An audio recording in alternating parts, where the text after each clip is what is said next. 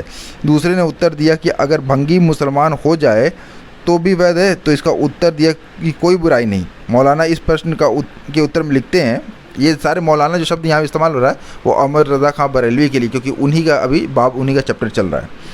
اپروکت ویکتی جھوٹا ہے اور انوشاسنہین اور گستاخ ہے. سادات کرام سیدوں کی بیٹی کسی مغل پٹھان یا غیر قریش شیخ جیسے انصار مدینہ کو بھی نہیں پہنچتی جب تک کہ وہ دین کے عالم نہ ہو. کہ یدپی یہ جاتیاں شریف گنی جاتی ہیں لیکن سیدوں کی سرشتہ سب سے اوپر ہے اور غیر قریش کا کفو نہیں ہو سکتا. تو رذیل جاتی والے اللہ کی پناہ کیسے سید کے کفو ہو سکتے ہیں؟ یہاں تک کہ یدی بالغ سید لڑکی سوئم اپنا وواہ اپنی خوشی اور اپنی اچھا سے کسی مغل پٹھان یا انصاری شیخ غیر عالم دین سے کرے گی تو نکاح سرے سے ہوگا ہی نہیں. مطلب وہ نکاح کر بھی لیتی ہے تو نکاح مانا ہی نہیں جائے گا ان کے مسلک یا ان کی نظریے سے. اب مسلک نہیں بھی بولوں تو ان کے نظریے سے وہ نکاح ہوا ہی نہیں. سوچئے یہ کیا بول رہے ہیں، میں اس کو سمجھنا چاہ رہا ہوں کہ یہ کیسے یہ بات بول رہے ہیں. جو کفو کا تصور ہے یہ تو ان کا ہے کہ بھائی سید سب سے اعلیٰ ہے. یہ اپنے آپ کو مطلب خان کو پٹھان کو شیخ کو جو ہے جو عالم ہو اس کو تو مان رہے ہیں کہ یہ اس کی شادی جو ہے سید لڑکی سے ہو سکتی ہے. لیکن جو ہے جو دوسرے لوگ ہیں جو مطلب یہ دوسرے کوئی اور ہے اس سے نہیں ہو سکتی ہے. یہ فتویٰ ان کی کتاب فتاوی رضویہ کے والیوم نمبر 11 پیج نمبر 719 720 میں ہے اور مسئلہ نمبر 441 پہ ملتا ہے.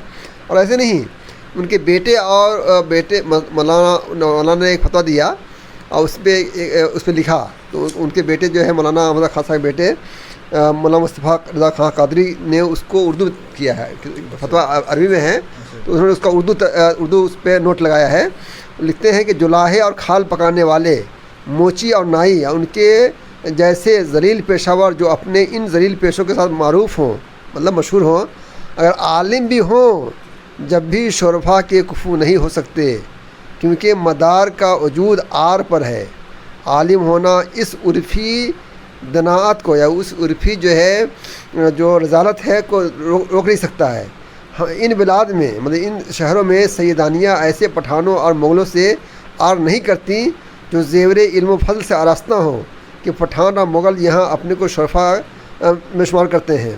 تو جب اس شرف نسب سے شرف علم مل جائے گا تو نسب علوی سے نسب میں جو کمی ہے اسے پورا کر دے گا بخلاف جلاہوں نائیوں وغیرہ کے کہ ہم کہ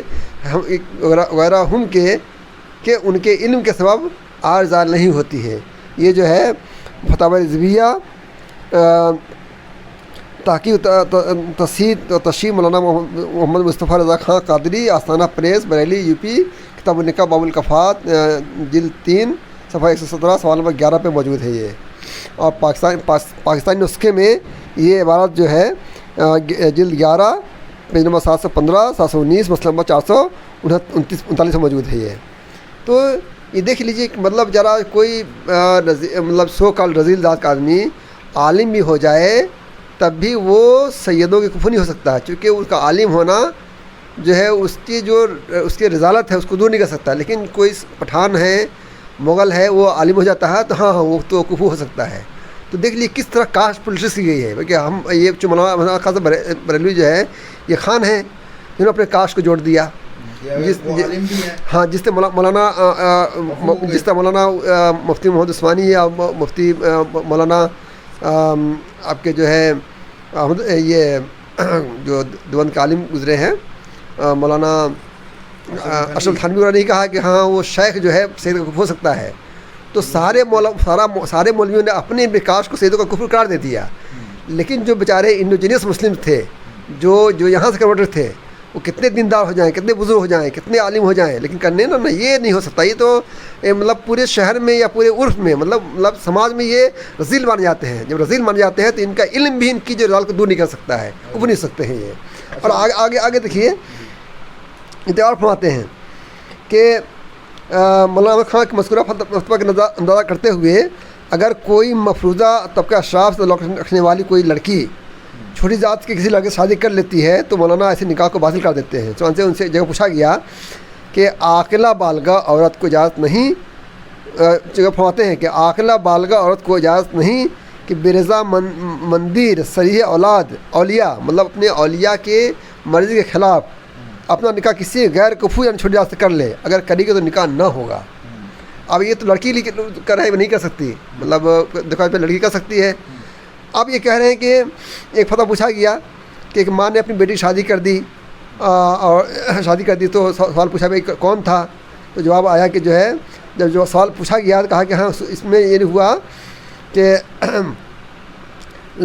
لڑکی جو ہے پٹھان ہے اور لڑکا جو دنیا ہے اس نے اپنے آپ کو پٹھان ظاہر کر کے براہ فریب دھوکے سے نکاح کر لیا.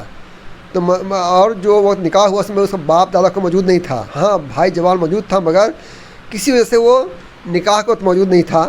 ماں نے پس اس مسئلے میں شرعاً نکاح ہوا ہی نہیں، مطلب وہ نکاح کر لیا تو نکاح ہوا ہی نہیں. فس کسے کیا جائے؟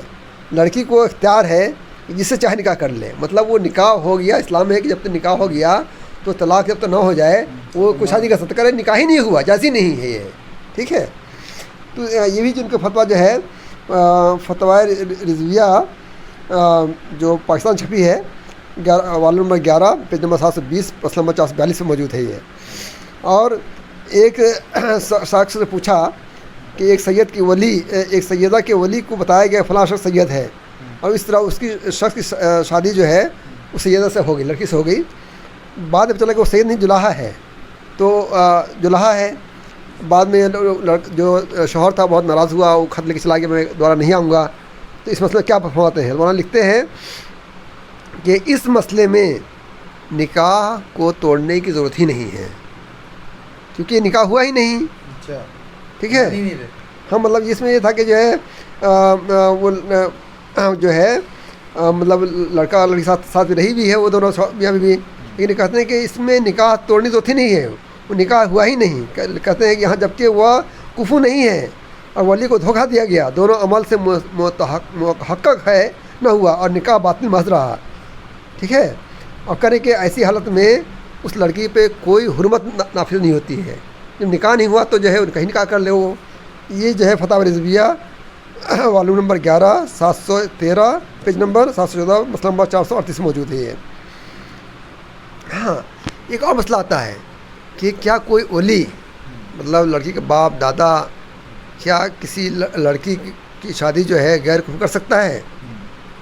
تو وہ کہتے ہیں کہ اگر لڑکی نابالغ ہے، پہلے نے کہہ دیا کہ لڑکی بالغ ہے تو شادی تو لڑکی کر لی نہیں ہوگا، لیکن اگر ولی جو ہے کسی نابالغ لڑکی کی شادی غیر کفو میں کر دے تو کہتے ہیں وہ ایک ہی بار کر سکتا ہے ایسا. اگر دوبارہ اس نے ایسا کر دیا تو اس کا دوبارہ کیوں نکاح جائز نہیں ہوگا. مطلب ایک اس کے پاس 2-3 بیٹیاں ہیں تو ایک ہاں. بیٹی کیا کر سکتا ہے؟ دیکھیے میں ان کا فتویٰ پڑھتا ہوں کہ نابالغہ کا باپ یا یتیمہ کا دادا اس نو مسلم کے ساتھ، مطلب وہ نو مسلم مطلب جو ہے نو مسلم جو انڈوجنس ہوا. ٹھیک ہے، جو اپنے سید شیخ مغل اٹھا کر اپنے کہتے ہیں کہ ہم باہر سے آئے ہیں، ہم تو پرانے مسلمان ہیں، تو اس نو مسلم کے ساتھ نکاح کر دے جبکہ اس سے پہلے کسی بھی نابالغہ کا نکاح اپنی ولایت سے کم قوم یا کسی طرح کے غیر کفو نہ کر چکا ہو. یہ جو ہے ان کا فتویٰ ہے Fatawa Razvia volume number 11 page number 724 مسئلہ نمبر 444 پہ ہے یہ. یہ لکھتے ہیں کہ اگر سیدانی نابالغہ ہے اور اس کا نکاح باپ دادا کے سوا کوئی ولی اگر حقیقی بھائی یا چچا یا ماں یا ایسے شخص جو شخص غیر کفو یعنی مغل پٹھان یا غیر عالم دین غیر قریشی شیخ مثلا انصاری سے کر دے تو وہ بھی محض باطل اور مردود ہوگا. اور باپ دادا بھی ایک ہی بار ایسا نکاح کر سکتا ہے. دوبارہ اگر کسی لڑکی کا نکاح ایسے شخص جو غیر کفو سید کے مقابلے میں چھوٹی ذات ذات یعنی مغل، پٹھان یا غیر عالم دین وغیرہ نہ ہو سے کر دے تو ان کا کیا ہوا نکاح بھی باطل ہوگا، مطلب باپ دادا کا کیا نکاح بھی باطل ہوگا۔ یہ جو ہے فتح رضویہ حوالہ نمبر 11 پیج نمبر 719 720 مسئلہ نمبر 441 میں موجود ہے۔ پھر کہتے ہیں کہ دختر نابالغہ ہے، مطلب لڑکی نابالغہ ہے، اور باپ خود اپنی مرضی سے اس شخص جو لڑکی کا کفو نہیں ہے یعنی چھوٹی ذات اور قوم کا ہے کہ نکاح میں دینا چاہتا ہے، تو لازم ہے کہ اس سے پہلے اپنی کسی بیٹی کا نکاح غیر کفو میں سے نہ کیا ہو، ورنہ یہ نکاح بھی جائز نہ ہوگا۔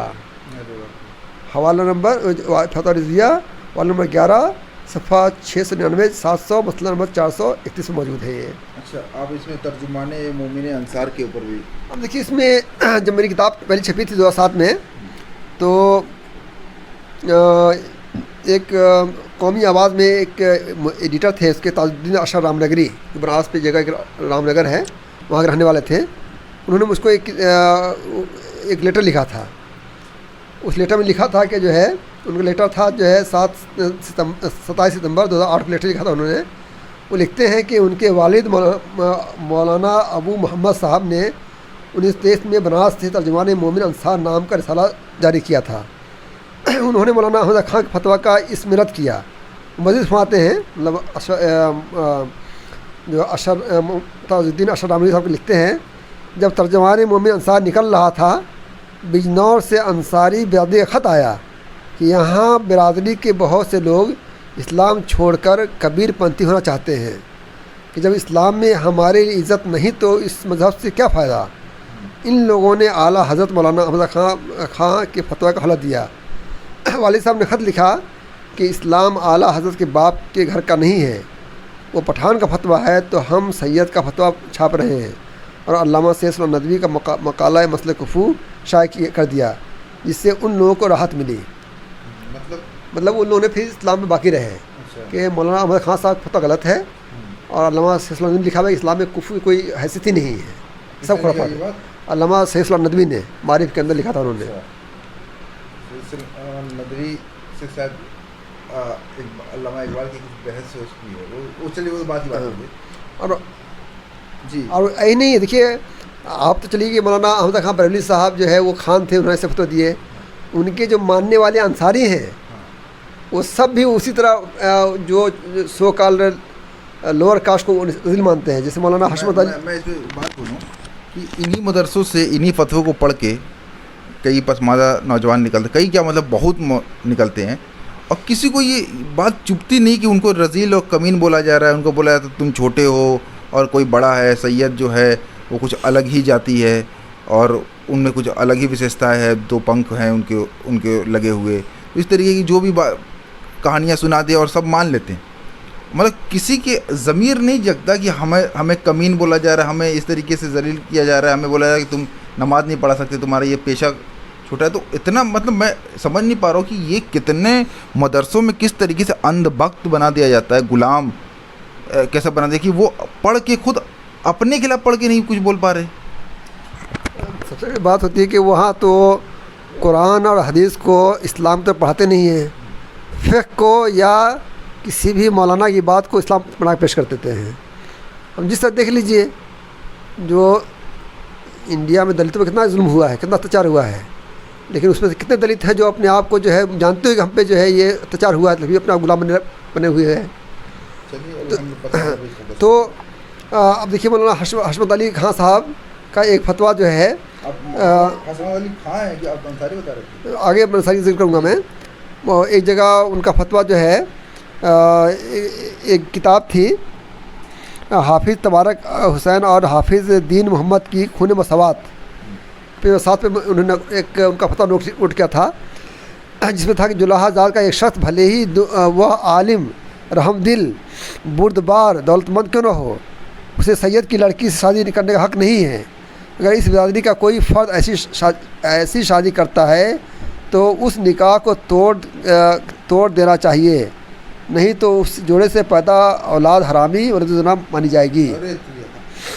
یہ اچھا، مجھے لگتا ہے کہ احمد رضا خان بریلوی جو بات کہہ رہے ہیں کہ شادی ہوئی نہیں تو جو بچہ پیدا ہوا تو پھر وہ بھی صحیح بات ہے، جو اگر وہ جب نکاح ہی نہیں ہوا تو اس لحاظ سے تو وہ حرامی کہلائے گا وہ اسلام کے لحاظ سے، نکاح نہیں ہوا تو۔ یہ اس کو جو ہے علی انور صاحب کی کتاب مساوات کی جنگ پیج نمبر 128 پہ ایک کوٹ ہے۔ اور اب دیکھیے مولانا محمد امجد علی صاحب یہ انصاری ہیں، ٹھیک ہے، ان کی بہت مشہور کتاب ہے بہار شریعت، جس طرح جو ہے مولانا اشرف علی کی کتاب ہے بہشتی زیور، اسی کے پیرالل کی بہت مشہور کتاب ہے بہار شریعت۔ وہ بھی لکھتے ہیں کہ کوئی غیر قریشی کا کفر نہیں، آجمی نسل عربی کا کفر نہیں۔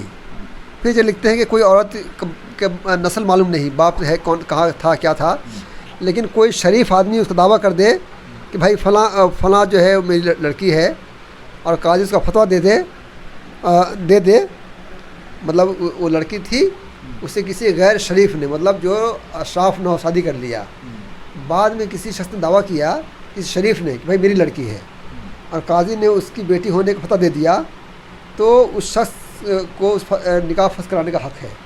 وہ آدمی تو وہ جو ہے رذیل ہے، کیسے شادی ہو سکتی ہے۔ مفتی احمد یار خان نعیمی بھی ان کی بڑی مشہور کتاب ہے جو انہوں نے لکھا تھا،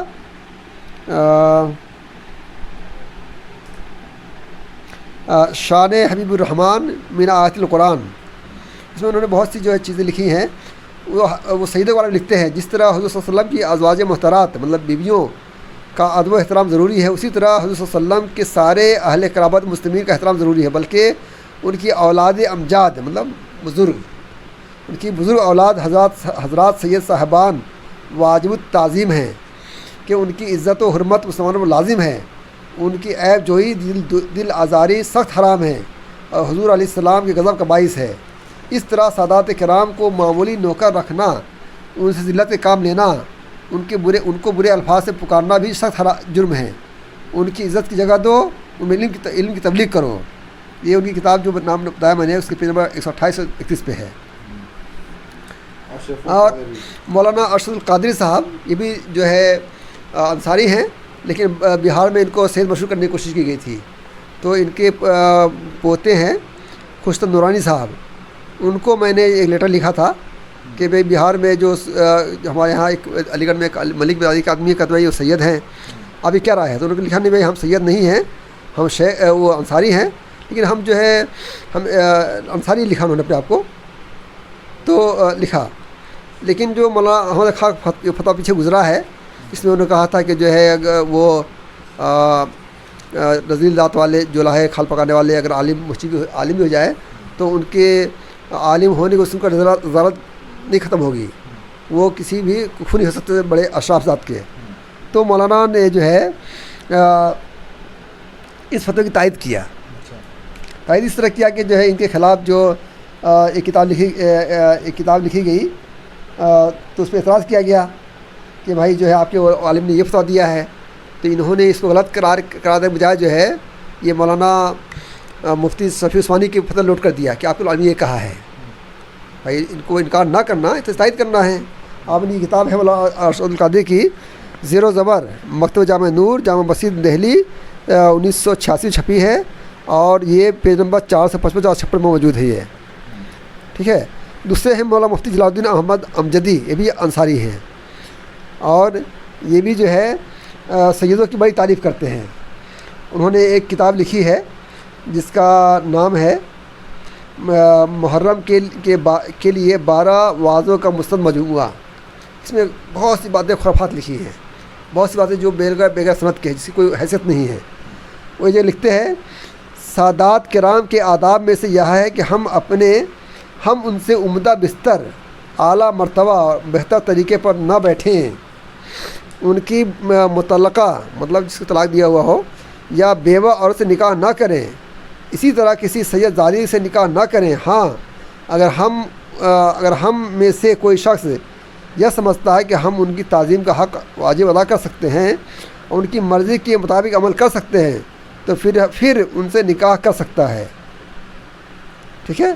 پھر وہ علامہ شارانی، عبدالوہاب شارانی کے حوالے سے لکھتے ہیں کہ علامہ شارانی کتاب میں منشن کرتے ہیں کہ ہم سے عہد لیا گیا کہ ہم ہرگز سید زادی سے نکاح نہ کریں مگر اس وقت کہ ہم اپنے آپ کو ان کا خادم تصور کریں، ٹھیک ہے۔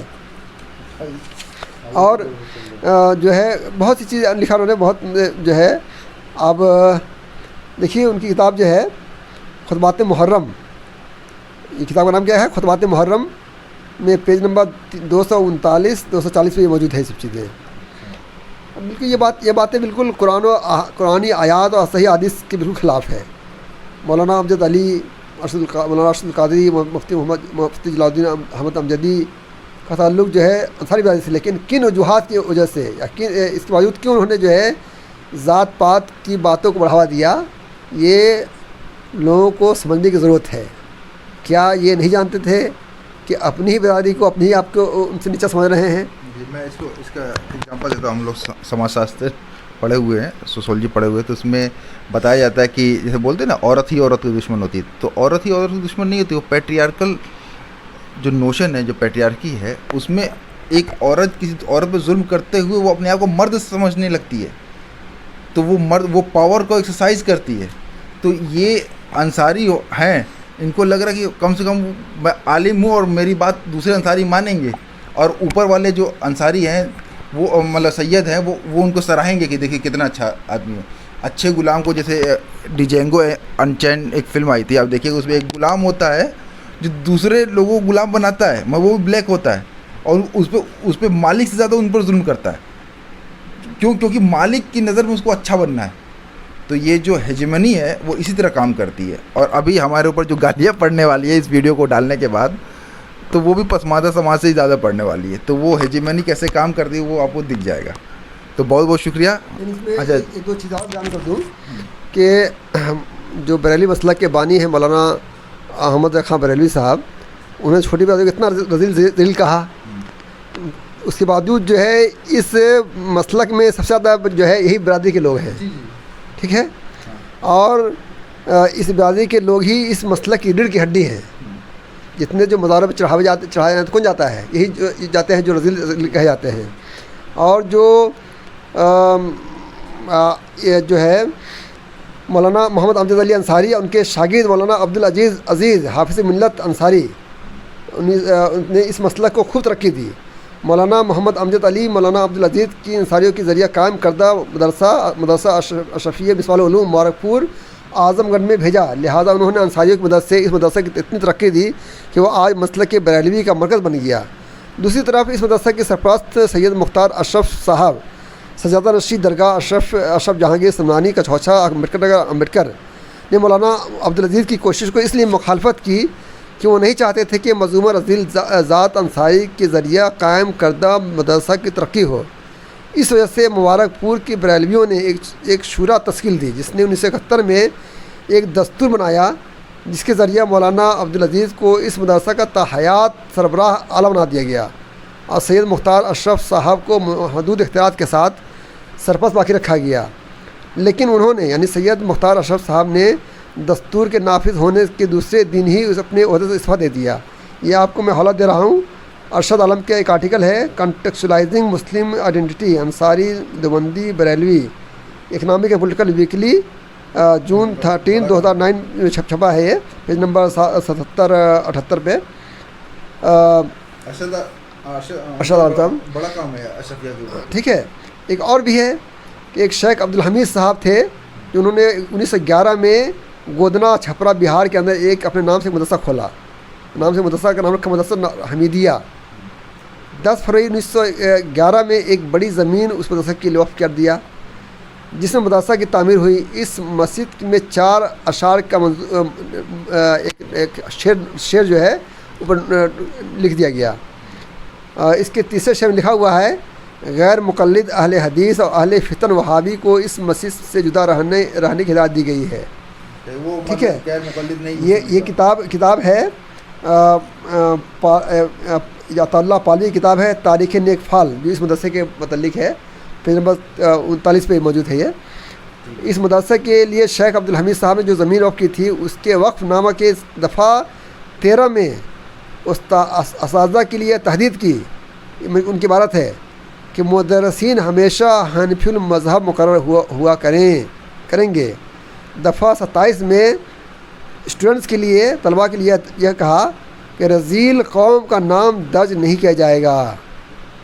یہ آپ کے جو ہے عطا اللہ پالوی کی کتاب تاریخ نیک فال کے صفحہ 41 پہ موجود ہے. یہ مطلب رضی اللہ نہیں پڑھیں گے. اور اس میں دیکھیے اور بھی چیز جو ہے اس میں جو سید مختار اشرف صاحب جو مخالفت کیا ہے، جو کچھوچا کے رہنے والے ہیں، وہاں پہ جو ہے مزار ہے کچھوچا میں، وہاں پہ تاج داری بھی ہوتی ہے. وہاں کے جو تاجہ کے دن جو ہے وہاں کے جو سجدہ نشین ہیں یا وہاں کے جو سادات ہیں کالے کپڑے پہنتے ہیں.